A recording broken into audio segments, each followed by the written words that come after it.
Hello and welcome into this week's edition of the Rooster Rant. I'm your host, Joe Machico. With me, as always, are my co-hosts, Alex Jones and Matt Anderson. We are here to recap a wild night under the lights at Williams-Brice Stadium. We will have every take from South Carolina's blowout win over Texas A&M.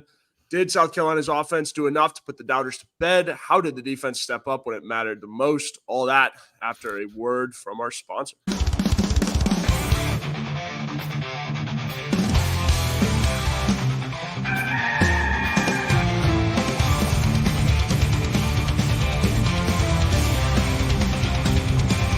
It's time to look back one final time at this week's Gamecock football game. It's Rooster Rant with Alex Jones and Matt Anderson. From the Chief Sports Network.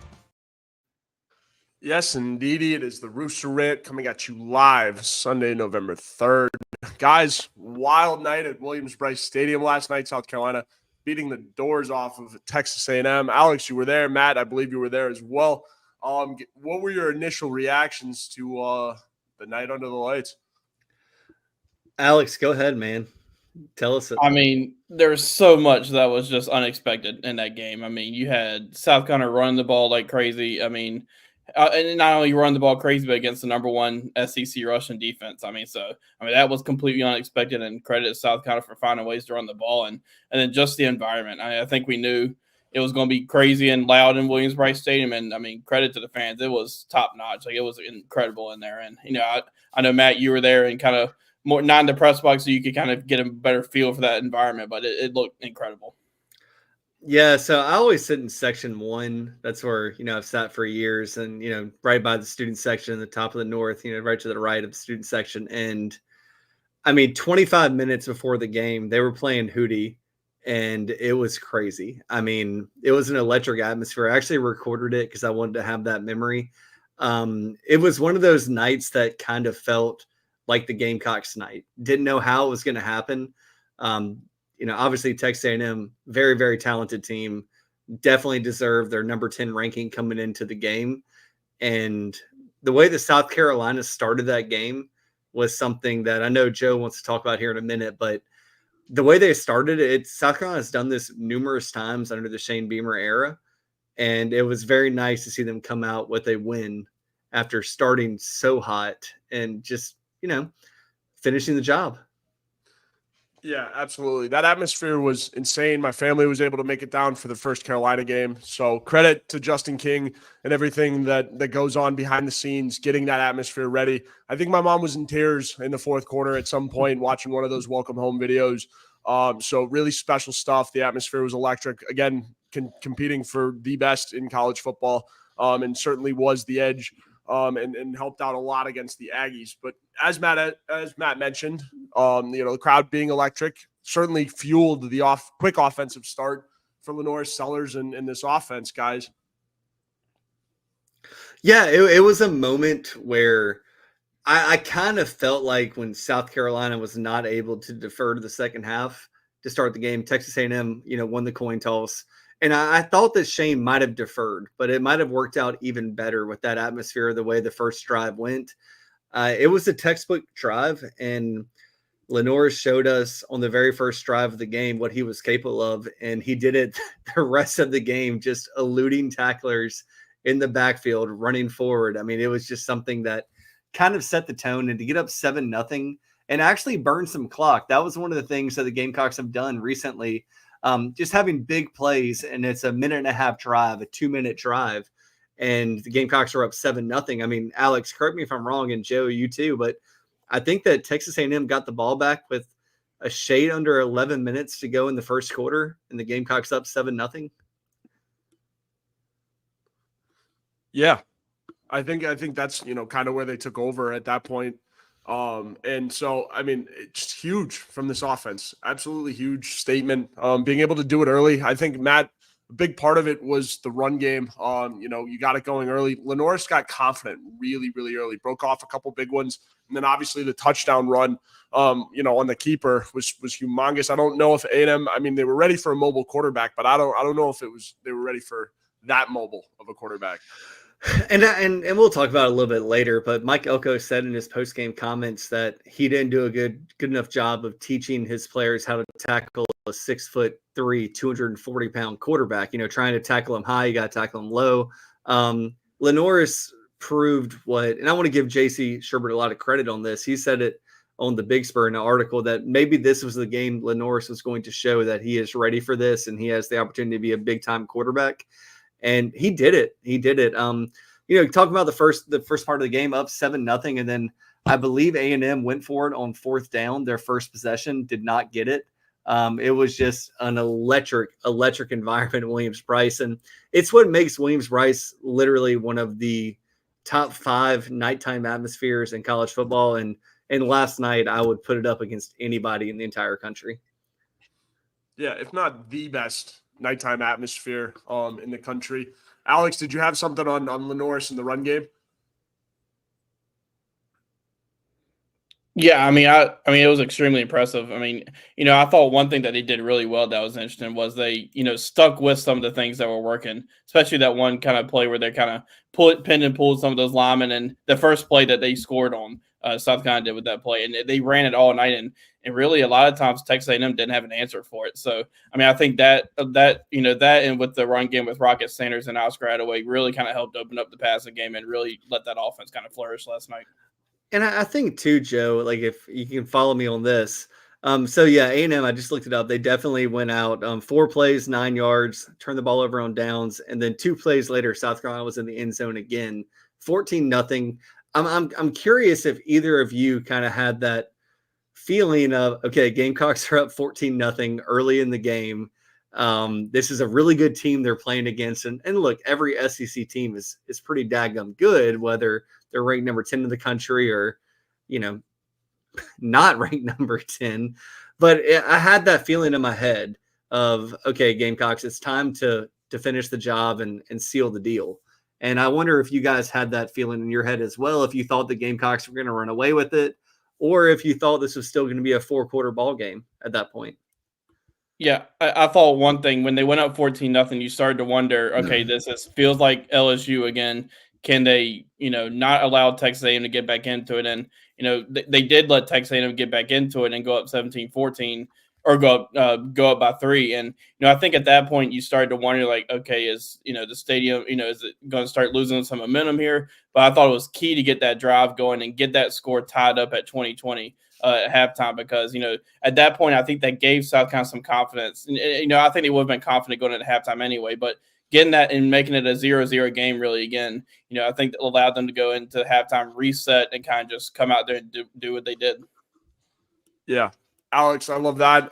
Credit to Alex Herrera in this special teams unit too. I know it hasn't been great recently. Herrera was nails. I mean, the Texas A&M kid was a great kicker, nailing from pretty deep. But so again, credit to Herrera being able to get that game back to even going into half. And I think ultimately that's kind of what kept the crowd in this, right? Going into half, headed into half, right? You knew that, all right, 0-0 game. You're still in this. No cause of concern after that first half. And then, I mean, you come out for the second half and the defense was lights out. But I didn't necessarily feel it slipping away as soon as they added the field goal. And, those 2 offensive drives, I mean, for A&M, one of them, you just got beat, right? So I don't know. I think, in the run game. And so then they put together a 10-play, string it out kind of drive and really put it together, which, offered some concern. But again, getting that score back to 20-20 going into half was probably the biggest thing, keeping the atmosphere together and keeping people, invested. Yeah. Go ahead, Alex. Yeah, I was just going to say, I think Shane Beamer kind of mentioned this tonight on a teleconference. It would have been easy for South Carolina to kind of, the team to go, all right, here we go again, kind of have that LSU feeling again of had all the momentum and he lost it, but they didn't. And I think just having a veteran team with a lot of older players on it kind of helped them, not have that moment and just go in there saying, we controlled this game in the early going. Let's do that again in the second half and not let it up. Well, I think, and my thing that I want to get y'all's take on is Gamecocks were up 14-0, right? And they were at 14-3. And then Rocket Sanders, who absolutely beautiful play call by Dowell Loggins to get Rocket in space. Lenoris made the completion, and then Rocket fumbled the ball. And it just fell in the A&M guy's hands. I don't think that ball even touched the ground. But at that point, you kind of felt like, okay, well, it's 14-3. Now it's 14-6. And it was like, are they going to chip away, chisel into this lead? And look, the Gamecocks did a good job making it 17-6 after that. They kind of battled. And then there were those 2 back-to-back touchdown drives for Texas A&M. And I don't know what y'all's take on it is, but when it got to 17-13 and then South Carolina went for it on 4th down, did y'all think it was a good play call? I know like it was like a crossing route to Mazio. The ball was on the money. It just didn't work out. But I've been a long proponent of going for it on 4th down when you think you have the personnel and the ability to do it. I don't know if South Carolina actually has the personnel and ability to do it game in, game out. But I thought it was a beautiful play call, and I think Mazio could have been running for a long time if he had caught that pass, and maybe the stadium would have erupted. But I also want to get back to that drop kick on the kickoff. Did y'all – I didn't even notice it was a drop kick, to be honest. No. I was still high-fiving people around me in the stadium. Did y'all see it? Like, what was y'all's take on it? And Alex, I have not even had a chance to listen to Shane's press conference last night or the teleconference tonight. Was there any rationale behind why that was called? Yeah, he kind of mentioned, when you put Kai Kroger out there after what he did in the Alabama game with the onside kick, it kind of puts antennas up and it gets kind of the return team kind of stirring. So I think they kind of, tried to catch him off guard. And, when you look at it, Hale and I were sitting beside each other, obviously, and we're talking about this, I think maybe they were going to try to recover that because you look at what they did. That when you look at how Texas A&M kind of adjusted, they brought everybody up to that side where the onside kick happened for the Alabama game. There was a lot of green grass on that right side. I think it was just Kai kind of pulled it a little bit, but when you look at it and you see it from that Skycast camera, if it would have worked out, they had a lot of room and potential to get that because all you had was the return guy back there. And Joe, I want to get your take on this if you don't mind, but sometimes I feel like the majority of fans think that the coaching staff could get too cute at different points in the game. I didn't think that was too cute. Like I had to go back and rewatch it. But when you're at home with that type of atmosphere, and it's hard because the same thing can be said against Ole Miss where you go for it on 4th down, the fake punt. But it's like when it pays off, and it didn't pay off last night, but but I guess where I'm going back to is what Alex said of keeping teams on their toes and the way that A&M responded to it. Like, what's your take on? Is it too cute? Is it fine? No, is it bad? I'm with you, Matt. It's so they were taking shots like that in every phase of the game, right? When they were sending the house late in the game on defense. I mean, that was just the special teams version of them taking the deep shot or the zone run that they know is going to spring rocket through, right? So I'm with it. I mean, it would have lit the roof on fire. Even more so at Williams-Brice. I think you already had all of the momentum going for you, so why not take a shot there? And I mean, worst it costs you is 15 yards and let your defense, play a little pissed off. Like I think it, I'm with it. Considering the what it cost you, again, the 15 yards, it really didn't make a difference. Yeah. How well, especially with how well your defense was playing. So I don't know. I see them taking shots like that. I'm for it. Especially with the, when you evaluate, what it will gain you versus, what it will cost. Well, and I think on top of that, it's not just a Shane thing. And I want to get y'all's take on this too. Mike Elko went for it on 4th down numerous times. And at least one time, it only cost him 3 points. In the grand scheme of a game, if you can go for it on 4th down, get that conversion and potentially score 3 points of your own, do you really care about 3 points in a college football game? With the way that offenses and defenses are playing. Yeah, and kind of going to that drop kick, I think it's one of those where, they kind of looked at it and said, look how our defense is playing right now. If it gets it to where they return it and A&M gets it and they get it to 25, okay, same thing than kicking out the end zone. They kick it out of bounds, it goes to the 35. Our defense is playing well enough that we can trust them to not let this kill us. And kind of to that point of, the aggressive mindset they had, I thought this kind of sounds coming out of left field just because of, because the play didn't work. But on that first play of the game, the first offensive play of the game, they took a shot on the play, threw it downfield to Nick Carver.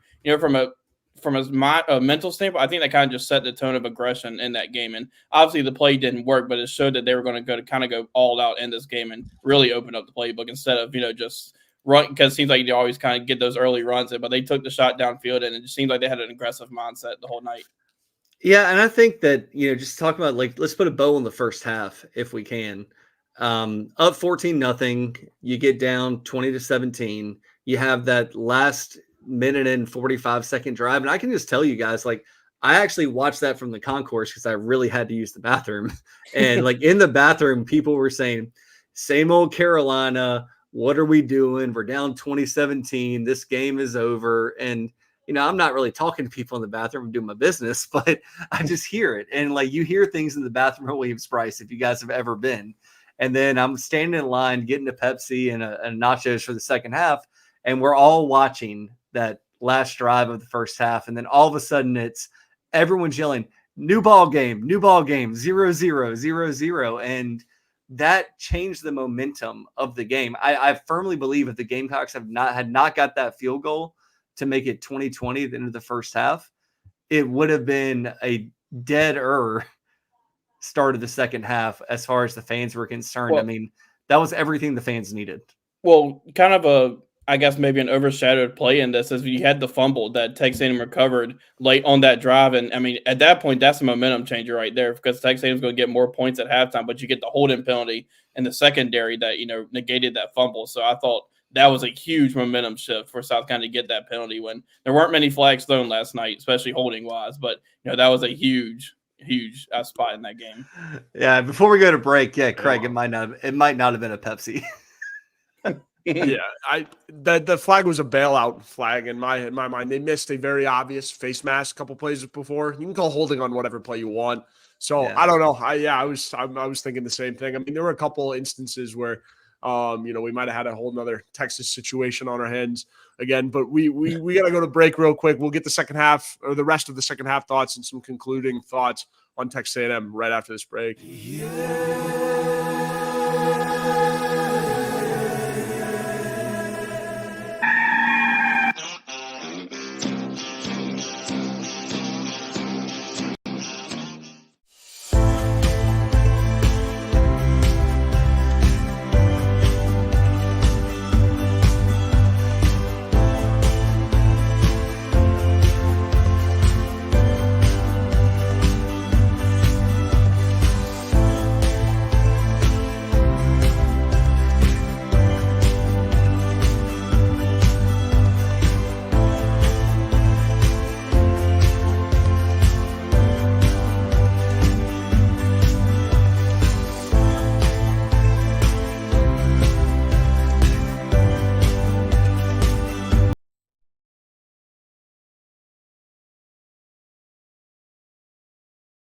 Yes, indeed. We appreciate all of our sponsors for the Rooster Rant.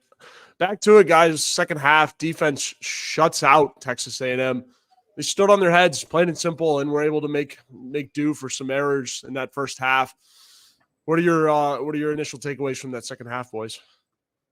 Go ahead, Alex. Defense was incredible. I mean, they kind of controlled the line of scrimmage in that first half, but second half, I mean, that defense just really took over. I mean, A&M got, I think one of the bigger things they did better in the second half defensively was they controlled, they didn't let Marcel Reed kind of make those, kind of rollout passes where he was just kind of getting out from under pressure and, leading to big plays. But, I thought, that defense was, they really started getting after the quarterback. Even if they weren't getting to Marcel Reed, I think they really started to affect them there in the second half and kind of led to some turnovers and things of that nature. It was one of those things for me where, we were talking on the shows last week and with Mike Morgan and the Texas A&M guy, I think Drew, I forget his name. I apologize, but he did say that however this game goes, whichever quarterback starts, it's going to be that quarterback's game. And it was Marcel Reed's game. And I thought, and I agree with some guys on the shows I was on, that if it was a Marcel Reed game, eventually South Carolina would get to him. And they did in the second half. But I will say that kid is going to be really, really good. Yeah. In due time. He is a fantastic player. But like just looking at the first half, South Carolina gave up 208 yards of offense in the first half. And I think that's why a lot of Gamecock fans felt like it was a recipe for disaster. Once A&M made their second half adjustments, Gamecock D might get gassed, whatever. but they only gave up, let's see, 143 yards in the second half on 36 plays. That's 3.9 plays, or 3.9 yards per play. They went 19 yards in punt, 9 yards turnover on downs, 9 yards in punt, 59 yards in interception, 4 yards in punt, 40 yards in punt, negative 12 yards in fumble, and 15 yards in the game. I mean, it was the most dominant display for the Gamecock defense that I've seen in a very, very long time for one half. Yeah, absolutely. Again, I've said it before on this program, and I'll say it again. These are the types of defensive performances that get Clayton White in head coaching talks, right? This defense was stellar in the second half. Debo Williams has been on the B2A tour, and he brought 2 of them. So this defense is motivated. They want to play hard. They want to play fast. The second half A&M drives, right? Here, I'll run you guys through this. Punt, turnover on downs, punt, interception, punt, fumble, end of the game. That's legit. That's very short drives for A&M too, but that's standing on your head. That's, playing defense and playing lights out when your team needs it the most. And guys, I don't know if you had a take on this, but I don't think O'Donnell Fortune was out of bounds. I haven't even seen a replay yet. I know that the Gamecock guys on the radio on the drive back to Florence said that he was clearly out of bounds. I text messaged my mom during the game, and she was like, "It's iffy." A lot of my friends said it was iffy, but I thought it deserved a review either way. But I haven't seen it. It was really close, but even if they reviewed it, I don't think you could have overturned it. I mean, I don't think there was enough there. And, it feels like South Carolina just can't get a pick six in Williams-Brice Stadium, and they can get them on the road right now. But, I mean, in Williams-Brice, they can't get them. But, I mean, that was a key moment in that game. You get the turnover, and then, I think at that point you started to get maybe in Texas A&M's head a little bit, because they really started getting after Marcel Reed at that point. And I think that was a huge turning point in that game, even though the pick six didn't end up counting. Well, I will say that, and, and Joe, Alex, you guys were all there. Alex, you're in the press box. I don't know how loud it gets in the press box, but that was the second, third, fourth, maybe the loudest I've ever heard Williams-Brice Stadium when O'Donnell Fortune was returning that ball for a touchdown. When the section that I was in, people were spraying beer, water, whatever, in the air. And some of the older folks got upset about it, but it was one of the loudest times I've ever heard Williams-Brice. And it's just, it's one of those things that we always say, Shane and the coaching staff and the players have to capitalize on these type of moments. But when you get them at night at Williams-Brice, I mean, Tennessee a couple years ago, A&M, I mean, it really is just a death trap for top 10, top 5, top 25 teams. And the Gamecock fans will stay and the students will stay. It might be better to have night games for students, honestly. Where are they going to go? 5 points are getting shut down. Think about that environment and kind of staying on topic with the game a little bit too. They had a lot of recruits at that game, and Shane Beamer kind of said tonight, they capitalized on the field and off the field with what they showed, not only for the recruits that were in the stands, but everybody that was watching. I think ABC did a really good job from what I've seen so far of kind of showing the atmosphere, and you can really hear it through TV too. So just great job. Oh, yeah. I'll say one more thing. I think Justin King is one of the best at what he does. Yes. And Joe, you've been in a lot of these games. Alex, you've been in every home game. I just wonder, how many of those videos that he's held back for a moment like this, and what it felt like to put those videos on the screen. I mean, the "Don't Stop Believing" video, maybe that's been there, and maybe I haven't paid attention because it's not been good or bad. But that was a really good video. Maybe it was just under the lights and the way they had the fireworks going, but it was something else. Yeah. We got to give, if we're going to give Justin King his flowers, we absolutely got to give it to him because, it was spectacular. Those videos, his whole team and everything that he's doing over there in creative media deserves all the praise and more. They get a lot of hype and they certainly deserve it. And I saw there was somebody on, I believe it was Twitter, that said, social media intern needs a raise after a really, well thought out uniform reveal. No, these aren't social media interns. This is their job.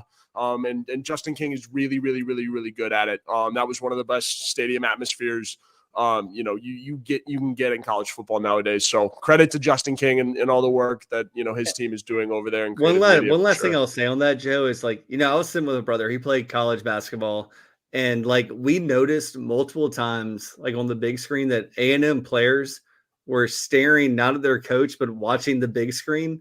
Yeah. And my brother actually said to me, dude, my coach would rip me a new one if he caught me doing that.